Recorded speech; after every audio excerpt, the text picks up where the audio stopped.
Hello guys, good morning! Nandito ako ngayon sa Iloilo. Actually, walang internet sa bahay kaya lumabas muna ako. At dito ako nagstay sa shed dito sa PIES. Meron siyang shed dito. Ayan o, dala ko yung aking laptop. So, ito yung maganda ngayon sa atin, sa Bureau of Internal Revenue. Kahit Saturday, Sunday, holiday, pwede tayong mag-file ng tax returns using EBIR form offline package 7.9.4.2.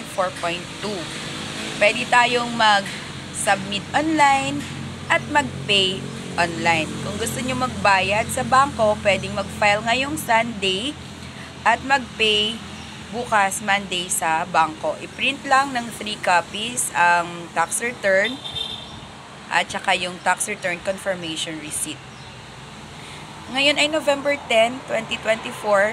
Deadline po ng filing and payment ng withholding tax on compensation and withholding tax on rent. Kung sa mga small taxpayers, yung rent usually, yun yung nire-remit sa expanded. Sa BIR form, SIR 619E. Sa compensation naman, BIR form 1601C. So, kung mga taxpayers natin ay member naman or registered naman sa Barangay Micro Business Enterprise, ang mga employees ay pwedeng below minimum wage, mag-declare lang, mag-file lang kung magkano yung salaries ng employees. Kahit walang withholding tax, kailangan pong mag-file ng BIR Form 1601C. Pag hindi nakapag-file, magkakaroon ang taxpayer ng open case. So, ang 1601C ay monthly yon, dadami ang open case kung hindi makapag-file.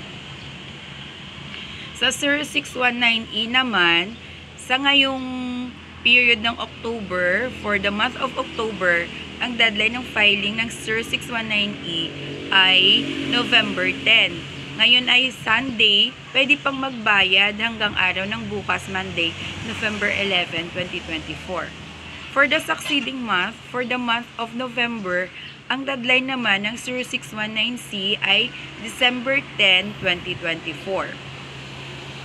Pero pagdating ng December, dahil pang third month na yon, ang reporting natin ng withholding tax expanded ay quarterly na. So, BIR form 1604E, BIR form 1601E ang gagamitin.